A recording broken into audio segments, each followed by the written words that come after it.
Alright guys, BTC or ETC futures here. Just want to point something out.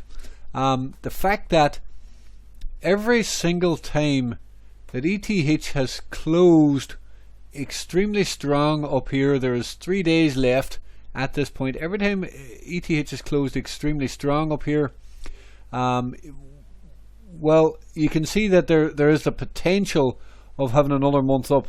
Closed extremely strong here, very minimal dip, powered higher. Extremely strong close, very minimal dip, went higher.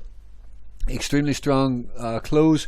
Now there was a dip here, so I can't say that there's not going to be any dip, but what I am saying is if we flip green on a new month, then it's good to hold ETH. There was a big dip here. Okay, that's a huge dip. If I go back, it's probably 15% dip. Okay, so it's pretty big. Here, you know, it's only 1, 2, 3% dip, and then we closed up. We pushed up.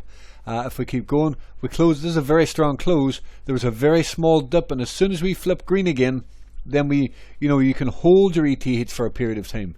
Again, well, this wasn't a very strong close, but when we opened up, we pushed straight up to take liquidity and close very strong. But again, as soon as the monthly opened, there was a tiny dip, and then we went higher. Again, on the next month, we closed very strong here, a tiny dip, and then we continued to go higher. There a lot of times there is no dip on a new month. Okay, so again, closed very strong here. What happened? A very small dip, and then flip green on the month. Okay, then you can hold your ETH with a stop below the month. Now again, here we are now. We are closing extremely strong here, and if there's a very small dip, and then we flip green on the month, you can hold your ETH with a stop below the monthly low.